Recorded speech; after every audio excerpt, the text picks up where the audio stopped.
तमिलनाडु विधानसभा चुनाव AIADMK, Bharatiya Janata party और सभी साथी दल मिलकर एनडीए के नाते लड़ेंगे।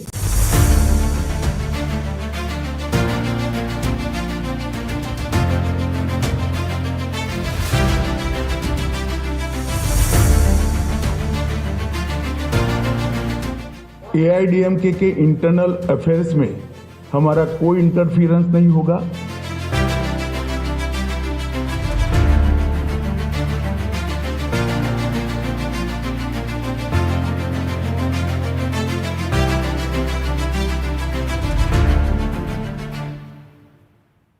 Good evening. The BJP's high-profile IPS turned politician Annamalai has clearly been sacrificed at the altar of a big alliance, the alliance between the BJP and the AIADMK. Now, the mathematics of this alliance is evident, but the chemistry less so. The big question is what impact this will have on the 2026 Assembly elections. I'm Barkha Dutt. You're with the Mojo Story. I want to introduce our guests on the program today as we look at the big push in the southern state of Tamil Nadu by the Modi government and an old alliance restitched. Annamalai reports that he may be moved to the center, and the big question on whether this will be a game changer. I want to introduce our guests on the program today. Joining me is Tehseen Poonawalla, political analyst and Congress supporter. Welcome to the program. Also joining me is DMK leader and lawyer Sarvanan. Anadurai is with us. Sarvanan, always a pleasure to see you. Vineeta Hariharan, leader of the BJP, is with us. Welcome, Vineeta, to the program. And also joining us is Sumanth, Raman, political analyst, who believes that while this is not a conclusive game changer, it's at least restored a fight to what would otherwise have been a one-sided election. Welcome, everybody. Let me start by playing out what Amit Shah had to say as he made the announcement of this alliance. AIADMK का कोई condition नहीं है, कोई demand नहीं। AIADMK के internal affairs में हमारा कोई इंटरफियरेंस नहीं होगा। जहां तक एनडीए के साथी दलों का सवाल है, एआईडीएमके और बीजेपी का तमिलनाडु यूनिट बैठकर तय करेगा। So that is a short and precise statement by Amit Shah. There's less clarity over what happens to Annamalai, the high-profile IPS turned politician of the BJP, under whom the BJP did manage to increase its vote share by 7 percentage points. Will he be moved to the center to become a minister? We don't know. But the real question is what happens on the ground in Tamil Nadu. Let me, before I get the BJP and Sumanth to come in, bring in Sarvanan. Sarvanan, a bit nervous after the announcement of this alliance? I don't think Sarvanan can hear me. So, Tehseen, let me put the same question to you. The party that you support, the alliance that you support, how concerned should it be? If I were to think as a political analyst and not only as a Congress supporter or a Congress DMK supporter in this particular case, the maths is a close one, because when you have just a 5% vote gap between the DMK Congress-led alliance and the AIADMK BJP-led alliance, the gap would only be about 5 to 6%. Now, if I were to go to data, and I'm only talking as a political analyst, we look at the two elections that really matter. Look at 2021 assembly elections, where the BJP and the AIADMK fought. This is right after Jayalalitha ji passed away, and they got 39.71% vote share. The same 2021 assembly elections, the DMK and the Congress got about 45.35% vote share. So the difference was roughly about 6 odd percent. It's on your screen. It's yes. On your screen. It's on the screen. Yes. With them getting 159 and the NDA getting 75. Now you come to the 2024 Lok Sabha elections, where the AIADMK and the BJP split. If you add that up, the DMK Congress got 47% vote share in the Lok Sabha elections. 47 is massive in a state. But what did the AIADMK got? They got 23%, and the NDA led by the BJP got about 18.2%. Now you add 23 plus 18, the gap is roughly around 5%. Now you have players like NTK and other small players in Tamil Nadu politics, and 2% here and there, and you have a close game at hand. So yes, mathematically, this is as close as it gets. Does this translate as a chemistry? That is the big question to ask. And may I tell you why this is a question to ask? Number one of the reasons for this alliance to happen, now I'm again talking as a political analyst, is that Annamalai, phenomenal work he did, 18% vote for the BJP-led alliance in 2024. Phenomenal. Has to go out. Why? Because EPS and Annamalai are the same caste. EPS is never going to allow him there. Second, the ideology of the BJP is completely opposite to that of the AIADMK. For example, the AIADMK supports the DMK on the three-language policy. And again, on the other issues, the Hindutva ideology that the BJP would like to get in cannot now be gotten with the AIADMK as a partner, which is why Amit Shahji had to say very clearly, we will not interfere in the internal affairs of the AIADMK. That is a given, Baba. Kaun sa party can interfere in the other alliance? What that meant behind the scenes is, we will not push our agenda. But I have a caveat here before I end. The AIADMK should be very, very, very worried. The BJP is a political party that eats up and swallows up its opponents. Look at Shiv Sena in Maharashtra. I think Chandrababu Naidu ji should be worried. Look at the Badals in Punjab. So you have to look at it. Tamil politics is very different, I agree. The Hindutva politics will not do. Even the BJP, they will have to follow the Dravidian line. For example, their current president, the president that they've elected right now, was a former AIADMK minister and AIADMK elected legislator. And when he contested on the BJP ticket and Lok Sabha, he lost twice. He's now, of course, a BJP MLA, but he lost the Lok Sabha. So even he comes from the AIADMK background. So it will not be easy for the BJP to follow the Annamalai line. Once again, great progress Annamalai made, but that's not going to work any further for the BJP in Tamil Nadu. Okay, let's open this up, Sarvanan. We were going to come to you, but we lost you briefly there. Let me just bring in Vineeta for a perspective from the other side of the political divide, and we'll come to you and Suman after that. Vineeta Hariharan, the point is that you have sacrificed, when I say you, I mean the BJP has sacrificed one of its most high-profile leaders, K. Annamalai, under whom the party couldn't get any seats, but it did increase its vote share by 7 points. You know, and he did manage to keep the BJP in the headlines all the time, but then, of course, he was somebody who had criticized Jai Lalita, and that proved to be a big sticking point among others. So he had to make way. He had to be basically put aside for this alliance to happen. Do you think that that in itself puts the BJP on a bit of a defensive in this alliance? No, thank you for having me on the show, Barkha. So, absolutely not. This is not a sacrifice. We wouldn't term it as a sacrifice, but it's a part of the whole, the organizational kind of transition that you may call it, that's happening from state to state in the BJP. Even in Kerala, we have a new dynamic BJP state president in the form of Rajiv Chandrasekhar. So, we are bringing in new energy. We're infusing new energy. We're bringing in dynamism in every state cadre. And Annamalai was not to be the state president forever. There is it's a tenurial post, and it is anyway going to be ending very soon. And given the current political context, it is only in the interest of the party and its interest of the the organization that he had to step down and move on. And he would never be it would or his work, his substantive work on the ground, just as Tehseen has mentioned about the vote share that he's increased substantially, the outreach that he's done, the brand that he's built for BJP in Tamil Nadu will forever be recognized by the party, and he would be given better and larger roles because he cannot be limited to a state forever. Every state president moves on. They don national roles. They become subsequent ministers and then maybe governors in the end of their term. So that's the natural progression in the political parties that we see, especially in the BJP. It's all about merit. It's all about progression. It's all about succession, and I wouldn't say succession, but it's about progress, and it's about meritocracy, and it's about how you move on in the cadre from role to role. Giving due merit to whoever, however much he has performed.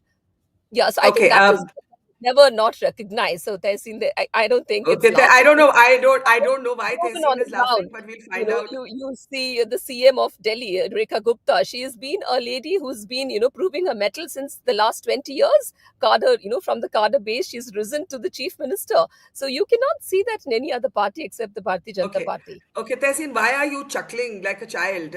Before I come to Sarvanan, why are you chuckling?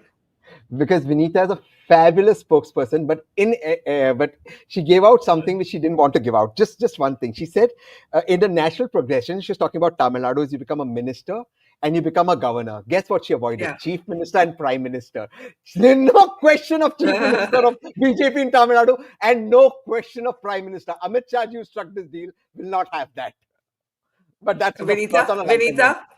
Vineeta, can we unmute Vineeta? Vineeta, quickly. The others are waiting. We No, can't I let both said of you you hog cannot the hold program. me on to every word. I cannot be mentioning every, authority and every stage in Okay. progress. Yeah. Okay. Sarvanan, nervous? Are you guys nervous? No. We I are we can't are hear like we are Sarvanan. welcoming this Yeah. alliance. We Why? are welcoming this alliance. We are welcoming this Why? because BJP is like an albatross around the neck of the ADMK party. Because BJP is Hmm. a party which has always acted against the interest of the people of Tamil Nadu. They have not done one thing good for the people of Tamil Nadu. They say you don't reserve the funds. They say you want need exemption, we won't give you. They sent a governor who has now been tightly slapped by the Supreme Court and he's still sticking on to his post. Several things. They refuse to give money for the metro rail scheme. Then we'll have to raise a huge hue and cry. Then without any option, they released the funds for disasters, natural disasters, floods. They never released money. If they ask us, if we ask them money, they say, "Oh, do you think we have an ATM?" And look at the same. What is happening to Gujarat? A rain. There is a small rain. The prime minister parachutes himself into Gujarat and immediately announces 1,000 crore fund. And all of things are there in the collective conscience of the people of Tamil Nadu.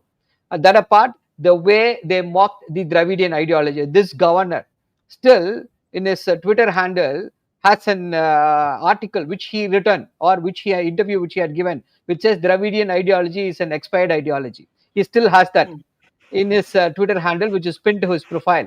So this is the kind of onslaught which the people of Tamil Nadu does not relish. And ADMK, which is again a split party, it is not a united party. There are several other factions, several other people who are out from ADMK. So they are not. They may be strong in just a few pockets right now. That Okay. is what is happening with the ADMK. Okay. So you think the BJP will actually hurt rather than Around help the them, AIDMK? Yeah. Sorry, Sarvanan, you're not on the I best think connection, they but I can got the never gist. challenge. Yeah. I said you're not on the Yeah, best network, but I got the yeah. Go ahead. just Go ahead. no, I'm just saying you're not on the best networks, but I got the gist of what you're saying. You said that the BJP is going to hurt the AIDMK more than help it, and I want to bring in Sumanth Raman at that point. Do you agree, Sumanth? What's your take? I think that is a little outdated kind of a view. The BJP is no longer an untouchable party in Tamil Nadu that it was even 4 or 5 years ago. Of course, one has to give credit to Mr. Annamalai for having made that happen. And let's face it, the old dialogue of the BJP is a Hindi party, and that is not going to get as much traction for this. And the BJP has played it very smart. They have had leaders from OBC communities. They've had a Dalit president not too long ago in Dr. L. Murugan. So they've had people from different communities. So they've sort of knocked off this BJP as a kind of a Brahmin party, which was very useful for the DMK to attack it with. Now that's no longer possible. The second point is this alliance makes this election competitive. It's too early to predict who's going to win it. There's still 11 months to go, and how this government's image gets dented over that period or gets embellished over that period, we don't know. But this, as Tehseen put out the numbers, there's a 5 percentage vote share difference between these two fronts. If you take the 24 Lok Sabha election, where the AIADMK and the BJP did not win a single seat, mind you, Barkha, 84 assembly segments. If you just add the votes that the AIDMK and the NDA got in 2024, in 84 assembly segments, they got more votes than the DMK candidate, the DMK front's candidate. 117 is a majority number. So anybody who comes and says that this is a no, of no consequence, I think they're just kidding themselves. Now, having said that, there's still a lot of hard work to do. Southern Tamil Nadu, where the new BJP state president Nainar Nagendran hails from. Now, there is a community called the Mukkalathor community, which used to be the backbone of support for the AIADMK, which drifted away. Mr. Dinakaran belongs to that community. Mr. OPS belongs to that community. And Mr. Nainar Nagendran also belongs to that community. So it's a very smart move to bring in somebody. And earlier it was counterproductive. Mr. Annamalai and Mr. Edapadi were from the same community, from the same region. So now this is also an attempt by the alliance to reach out to the Mukulator community and say, hey guys, you sort of drifted away from us in the last 10 years. Now we are trying to woo you back. Come back. And what is going to happen, as far as I know, and it's too premature, is that Mr. Dinakaran, because he has a separate party called the AMMK, is also likely to be roped into the alliance at some stage. So therefore, the outreach to the southern Tamil Nadu has about 58 seats. The Kongu belt has about 66 seats. And the Kongu belt will be a sizable sweep for BJP-AIADMK, because both are extremely powerful in that region, right? So that if they play their cards right, if the candidate selection is right, and if they can get the Mukulator community back into their fold, this is game on. There is no way that it's going to be a cakewalk for the DMK. All right, Sarvanan first, then back to Tehseen and Vineeta. Sarvanan, go ahead. Micromanagement will work anywhere else, but not in the state of Tamil Nadu. State of Tamil Nadu will always vote as a block, as the entire state, what is good for them, what is not good for them. That is how it is voted always. And that apart, the most important aspect is already the BJP is having incumbency running on them. So add that with the total unpopularity of all the ADMK ministers, all of them are facing corruption charges. And the only reason they have allied with the BJP is to prevent them from going to jail. And the people of Tamil Nadu are totally aware of it. Have you heard of any raids against the ADMK ministers, though they have been charged with more than 100 crores of corruption? Each minister from the ADMK, erstwhile ADMK, is a case against him for disproportionate assets worth more than 100 crores running into 1,000 crores. Has ever ED charged them? Has you ever heard ED raiding them? Whereas all the opposition parties are targeting them. Yeah. Oh my. Now Sumanth is laughing. The gentleman, What is going on? Barkha, the poor gentleman does not realize. I don't know why he is laughing like this, Barkha, but let me tell because you. that is how you were laughing. That is where that is how you were laughing. Allow me to explain why I was laughing. I will also explain my laughter. What The is going cases on? against, Guys, 1 minute, calm down. Barkha, 1 minute, 1 minute. The cases against the AIADMK ministers are with the DMK government. They are not with the enforcement directorate. They are with the state government. Disproportionate assets cases and so on are with the state government, and they have hardly moved an inch on it. Now, second, very, very, no, I mean, now that you have laughed, you could probably explain why that laughter was there, because agreed, Mr. Amit Shah. I will also explain why that laughter. Please go ahead. Okay. One other point that he made a mistake. One second. Let me finish. You asked me to answer. Please wait. Yeah, Mr. Sumanth Raman does not know the law. Probably he is not a lawyer, though he has done several hats. Enforcement Directorate comes in once an FIR is registered by any agency. Let it be the local agency, local police station at Mylapore or anywhere. If they register an FIR where misappropriation or money is worth, cheating or whatever is worth more than 30 lakhs, Enforcement Directorate automatically gets jurisdiction. And without knowing this, Mr. Sumanth Raman is making a mockery of himself. Okay. That is why that laughter. Okay. All right. I thought we need to call out. Yeah, Sumanth. The Enforcement Directorate can get involved. The primary role of prosecution is with the state government. There are cases against former AIADMK Minister K.C. Veeramani. There is a case against former Minister Vijay Bhaskar. There are cases against Mr. Edapadi Palaniswamy, all of which on which the movement has been One other point that Mr. Sarvanan made a mistake on. The last two elections have not been landslides. In 2021, the opposition AIADMK, which is now the opposition, after 10 years in power, they got 75 seats in the alliance. And in 2016, the DMK alliance got 93 seats and lost narrowly. So this whole argument that Tamil Nadu votes as a wave before 2016, yes, but no longer true. Okay, let's bring in the others. I think it's a correct point to say that, look, let's look at the 2021 seats. Tehseen, you've been looking at the vote share. Can we get the vote share graphic on the screen? We've been looking at the vote share, but the vote share didn't translate in that form into the seats, right?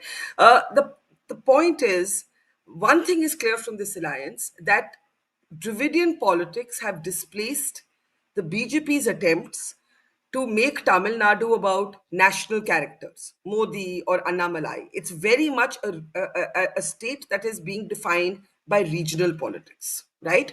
And to that extent, the BJP's typical formulas don't necessarily work here, which is why they have accepted, in a way, to be led by the AIDMK.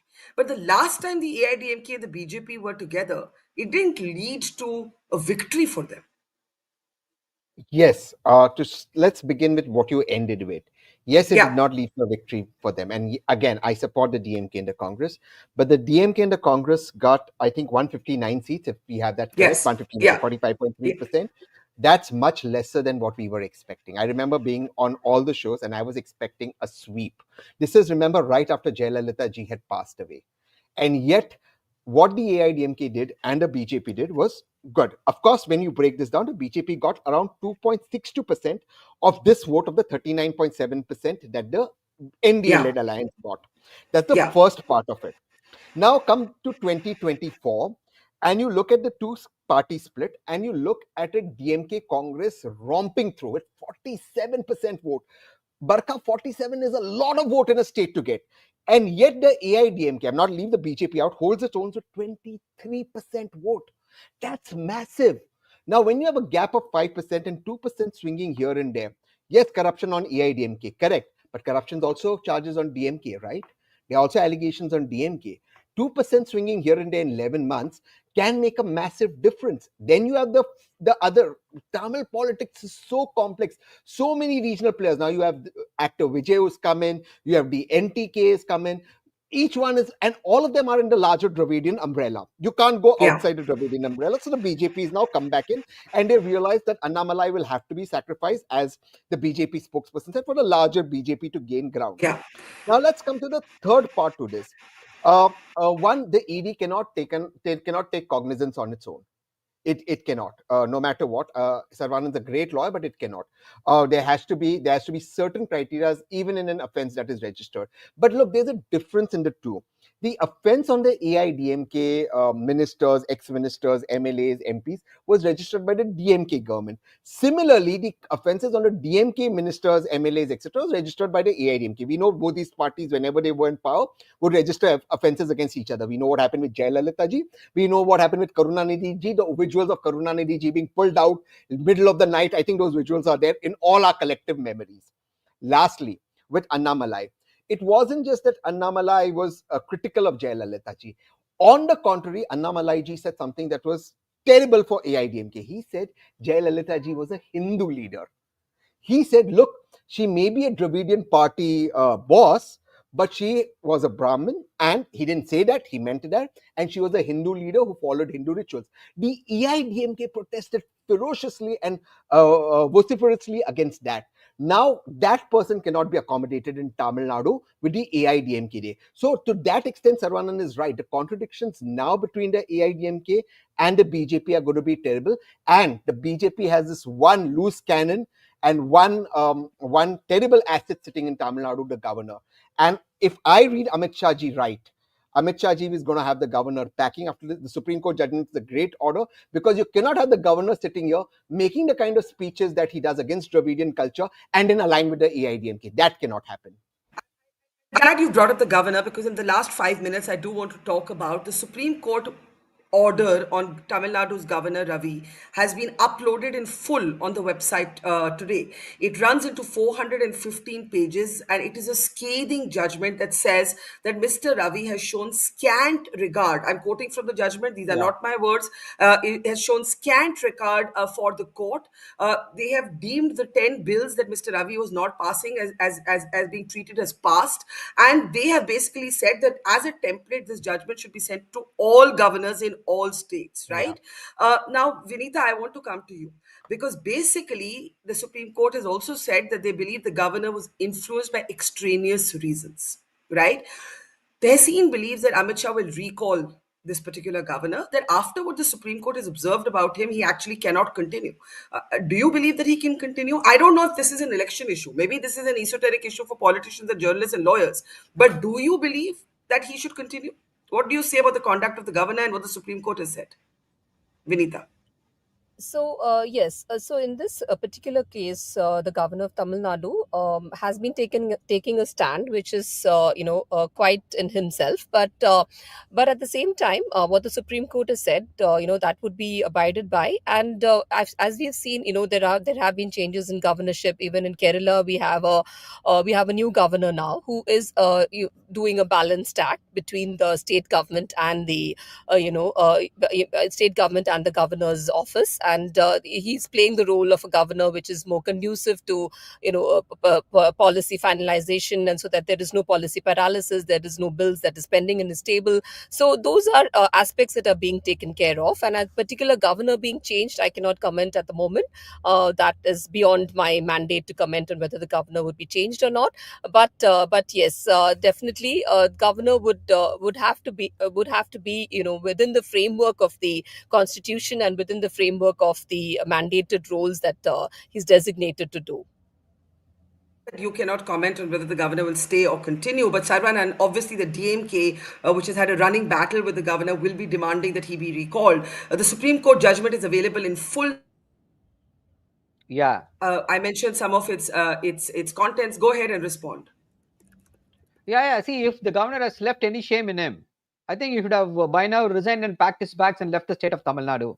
He has never done anything which has been in the interest and welfare. He took an oath that he will protect and defend the welfare of the people of Tamil Nadu. But in spite of being in a luxurious bungalow and paid from the taxpayers of the state of Tamil Nadu, he has acted against the interest. See, he negated the will of the assembly, which is representative of the entire state of Tamil Nadu. This cannot happen. And the Supreme Court warned them. Supreme Court said, please reconsider in light of what we have said in the Punjab and Haryana, the Punjab governor's conduct. Yeah. But he refused to do that. And on top of that, the Supreme Court goes on and says he has done that on extraneous considerations.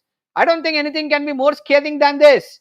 And of course, we know what the extraneous consideration is. He's waiting for diktats from the RSS and the BJP. So we'll have to wait what he's going to do. Okay. But his continuance is not tenable at all. He has to move at once.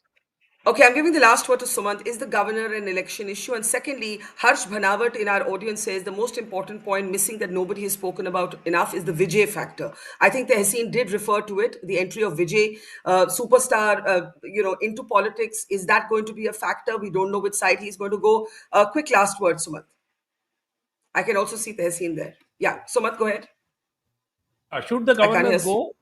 Yeah, should the governor go? I think yes, he should, because I think his, the way he has functioned has been completely against the constitution. The way he sat on the bills and where the harassment that he gave to the state government. So that's a issue which has really sort of united the state. It's not going to be an election issue because hopefully before the elections come, he will no longer be there. By the way, Barkha, his term ended 4 or 5 months ago, several months ago.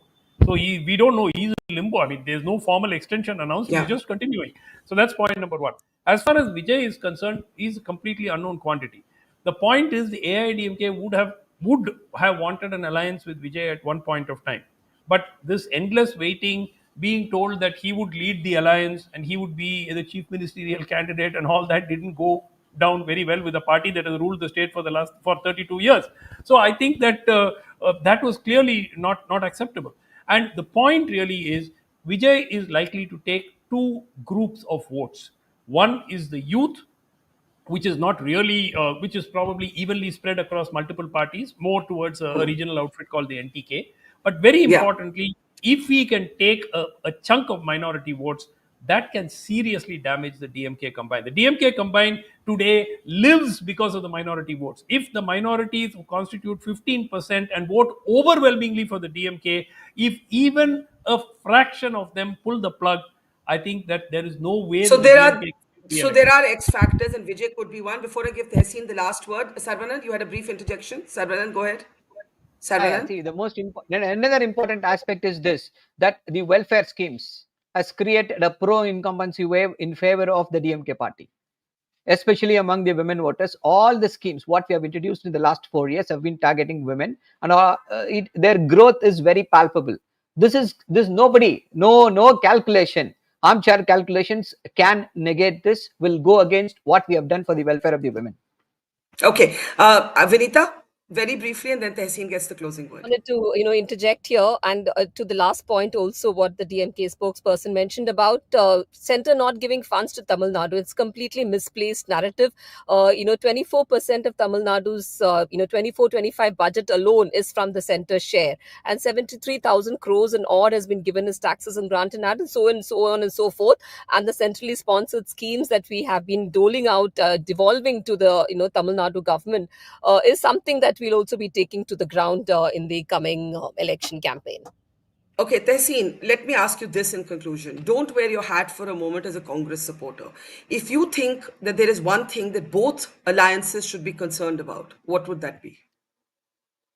One thing both alliances should be concerned about, Like would either, be like one each for both alliances to worry about. the DMK should be concerned about actor Vijay and his party. He is getting a lot of traction amongst the youth.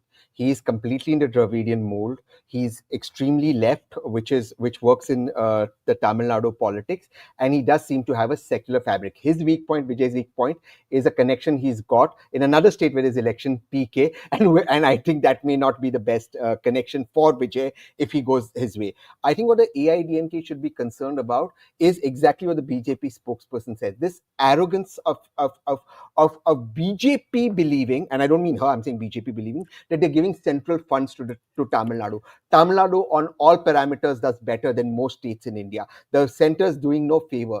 In fact, the 14th and the 15th Finance Commission have reduced the share of my state of Maharashtra, Tamil Nadu, Karnataka in the money they've to get. That's a debate for another day. I'm not going there. The one thing Mr. Stalin can do to win the elections is delimitation. Look, today when I'm in Maharashtra, right now I'm in Maharashtra, everywhere I go, there is palpable fear that we've kept our population under check, we've progressed, we pay the highest taxes. This is the same for Tamil Nadu.